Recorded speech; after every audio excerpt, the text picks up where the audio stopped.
Hello, this is one of a series of physics test prep videos. This one in particular is on motion test concepts. First off, what are the content and language objectives? The content objective is I can review for an upcoming test over motion concepts. Language objective is I can ask questions about motion content that I'm not familiar with. First of all, just a motion minute review. Motion, what we're talking about, kinematics, any concepts involving velocity, which is speed with direction, speed, just some distance that's traveled over time. Displacement, which is kind of how far you've moved from A to B. Time, acceleration. Acceleration is a change in velocity over time.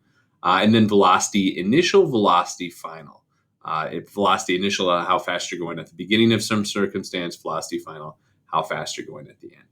And so we'll use a number of different equations here. The triangle that's furthest to the left is how you can solve for acceleration. So acceleration is a change in velocity over time. Speed is in the second triangle. Speed is distance over time. And then you have 5 different kinematics equations. The one that you'll choose is based upon the variable that is not used or being solved for in a given problem. Units for velocity and speed are meters per second, distance, meters. Time is measured in seconds. Acceleration is measured in meters per second per second. So what I've got here are 4 different problems that we're going to go through as a group. But what I'd ask you to do is maybe pause the video for a couple minutes, go through each of these problems and see what you're able to solve and what you're not before, again, we go through them as a group. First problem involving velocity, distance, and time. It reads, if a Frisbee is traveling 12 meters per second and takes 4 seconds to reach its target, how far did it travel? What I went through and did is I just identified the variables that are given to you in the problem. 12 meters per second is speed. 4 seconds is your time. And then what you're solving for is distance. How far did it travel? And so when you solve for distance, if you look at the triangle that's on the right-hand side, the way you're going to solve for that is time multiplied by speed. And so distance is equal to speed times time. Speed, again, was 12 meters per second. I just left out the units for clarity here. Time is 4 seconds. And so your distance would be 12 times 4, or 48 meters. The second problem involved acceleration, velocity, and time. It says a car speeds up from 4 meters per second to 35 meters per second over a period of 8 seconds. What is this car's acceleration? Again, I identified the different variables that are given to you here. The initial speed or velocity is 4 meters per second. Final velocity or speed, how fast you're going at the end, is 35 meters per second. And then your time is 8 seconds, and you're asked to solve for acceleration. So if you're looking at the triangle that's on the right-hand side of the problem, if you're solving for acceleration, that is a change in velocity, which is your final velocity minus your initial velocity, divided by time.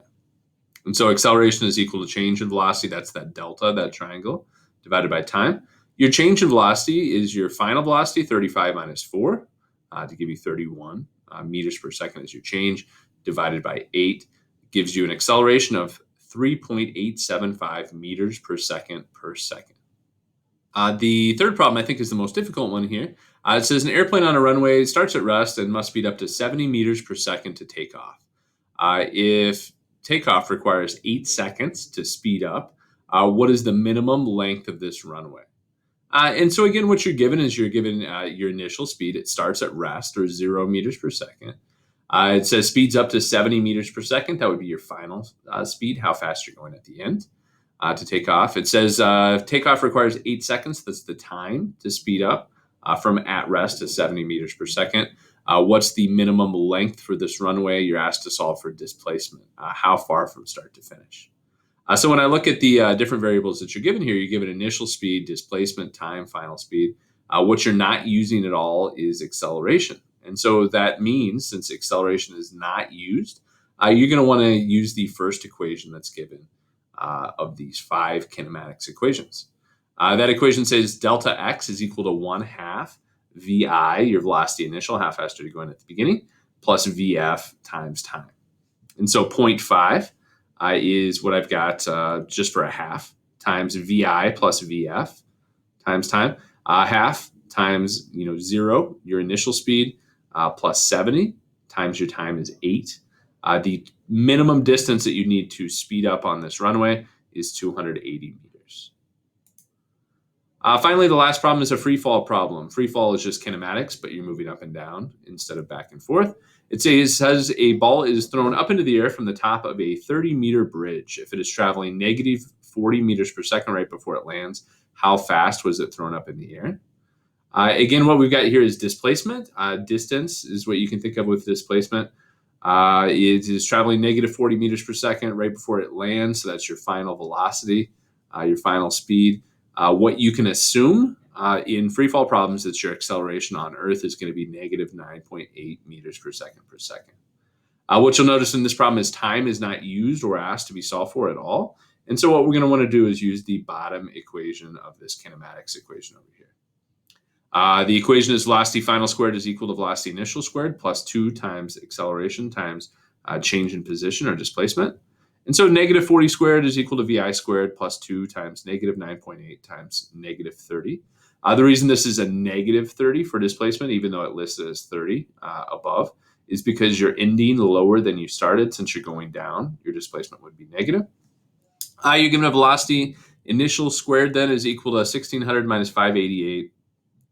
When you subtract and then find the square root of that value, you'd find that your velocity initial is plus or minus 31.81 meters per second.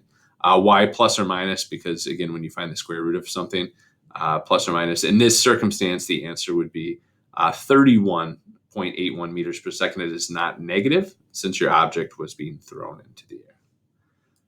That is the end of this video, providing an overview of motion concepts to review for a motion or kinematics test. Thank you very much for watching and have a great day.